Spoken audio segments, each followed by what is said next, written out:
Hey everyone, welcome to this explainer of the official Medicare and You 2026 Handbook. Look, if you've ever stared at a massive government document and just felt instantly overwhelmed, trust me, you are in the exact right place.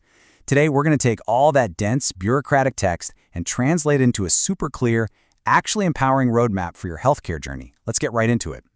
So here's our quick itinerary. First, we'll look at what's new for 2026. Second, a quick breakdown of the parts of Medicare.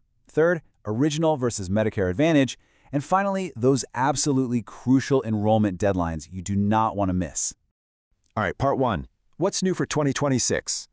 Now, we all know the Medicare landscape is always shifting, right? But the updates coming this year are actually a really big deal, especially if you rely on prescription drugs. The changes rolling out in 2026 aren't just minor little tweaks. We are talking about massive, tangible impacts on your wallet. Check out this number.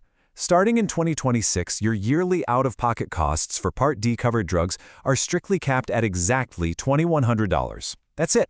Once you hit that cap, you are done. You won't have to pay a single copayment or coinsurance for covered Part D drugs for the rest of the calendar year. This is honestly a total game changer.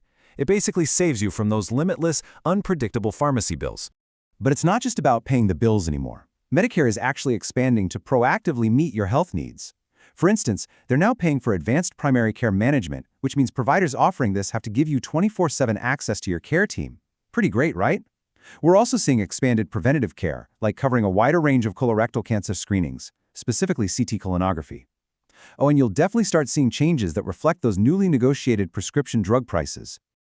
Okay, moving on to part two, the parts of Medicare. Let's untangle this alphabet soup. So, think of Part A as your inpatient shield.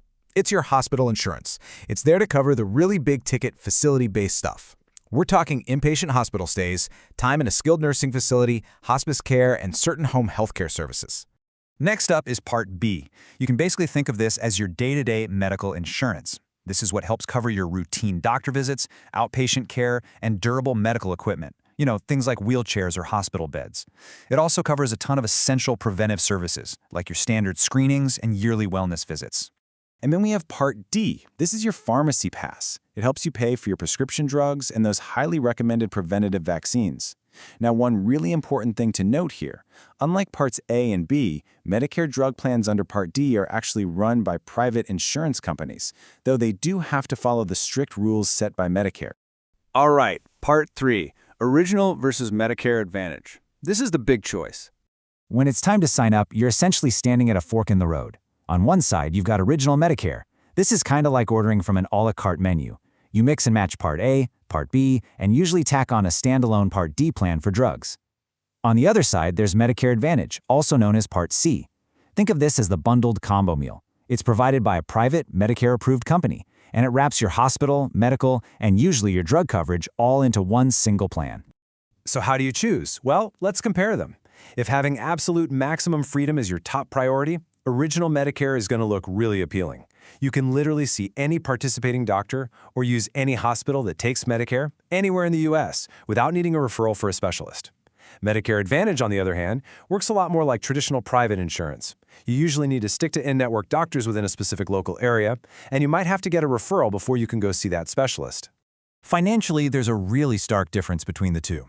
With original Medicare, for Part B services, you typically pay a 20% coinsurance. And the critical thing here, there is no yearly limit on what you pay out of pocket. Literally, no cap. Medicare Advantage plans handle this totally differently.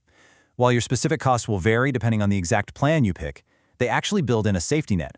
By law, Advantage plans have to strictly cap your yearly out-of-pocket expenses for covered services. Now, because original Medicare doesn't have that out-of-pocket cap, and because it skips things like routine dental, vision, or hearing, a lot of folks buy supplemental insurance, called Medigap, just to plug those holes. On the flip side, if you go with a Medicare Advantage plan, you actually aren't allowed to buy a Medigap policy. But to make up for it, Advantage plans very often bake those extra perks, like the dental and vision, directly into their bundle. And for all you world travelers out there, keep this in mind. Neither route inherently covers foreign medical care. Original Medicare generally won't cover you outside the U.S., though you can buy specific Medigap policies that help with emergency travel. Medicare Advantage is similar, usually no foreign coverage. But some specific plans do offer an extra travel benefit that can be an absolute lifeline for overseas emergencies. You just really have to read the fine print on your specific plan. Which brings us to Part 4, Crucial Enrollment Deadlines.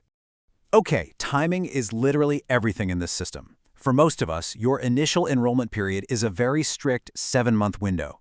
It formally opens exactly 3 months before your birthday month when you turn 65, includes that birthday month, and closes 3 months after. If you sign up early in this window, your coverage usually kicks in right on the first day of your birthday month.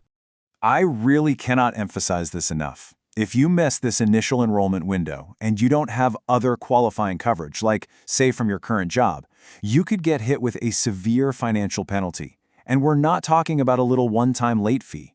This late enrollment penalty gets tacked onto your monthly premium for the rest of your life. It is absolutely crucial you don't let this deadline slip by. But take a breath, because once you are actually in the system, you aren't locked into your first choice forever. You do get chances to review and switch things up. Every fall, from October 15th to December 7th, there's a general open enrollment where you can join, switch, or drop Advantage or drug plans. Plus, if you're already on a Medicare Advantage plan, there is a specific Advantage open enrollment early in the year, January 1st through March 31st, where you can swap to a different Advantage plan or just go back to original Medicare. So how do we confidently tackle all this? Just follow 3 logical steps. Number 1, master your options. Figure out if you want the a la carte original Medicare or the bundled Advantage plan. Number 2, mark your exact sign-up window on the calendar right now to dodge those lifetime penalties. And number 3, make a promise to yourself to review your coverage every single year to make sure it's still doing what you need it to do. Also, pro tip, you do not have to memorize that massive physical handbook. You can handle your prescriptions, check your Medicare summary notices, and compare plans entirely online. Just set up a secure, personalized account at Medicare.gov. Going digital just makes tracking all these moving parts so much easier. So, now that you've got the roadmap to maximize your benefits, tailor your coverage to your lifestyle, and avoid those absolutely brutal late fees, I've just got one question left for you. Is your calendar officially marked? Seriously, take 5 minutes today to plot out your timeline, because your future health and your bank account will absolutely thank you. Thanks so much for joining me on this explainer, and happy planning.